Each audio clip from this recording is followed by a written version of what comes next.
The Suzuki SX4 S-Cross. We are looking at the airbag side impact sensors, so driver side and passenger side crash sensors on this Suzuki SX4. So we are coming in here, so our lower panel that you'd normally take off to get to your seatbelt. Just pull these seals out in the front and back, and then you can release this cover, which you can see those are where the seals hook into to hold it on. Okay, and then if you come down here, so here's my seat, okay, down under the carpet here.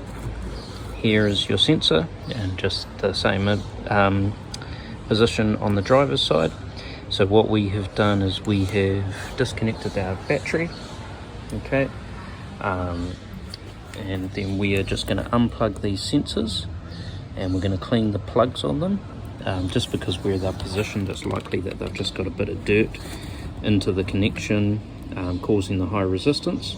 So we are just going to remove the plug, give them a clean up, put them back together, clear our codes, and then give it back to the customer and just make sure that it doesn't return.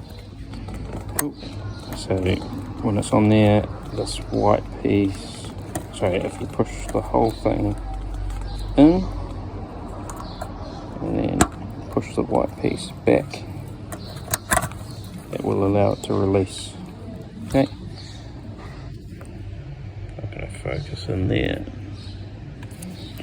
Yeah, not really going to see anything, but we're just going to give these a clean up. Even plugging them in, like unplugging them and replugging them, is going to give them a bit of a clean off as they go as well. But we'll get some contact cleaner, clean these out, then replug them and clear our codes. So if you have a Suzuki SX4 or S-Cross with fault codes for passenger, drivers, side crash sensors, this is the first step to look at.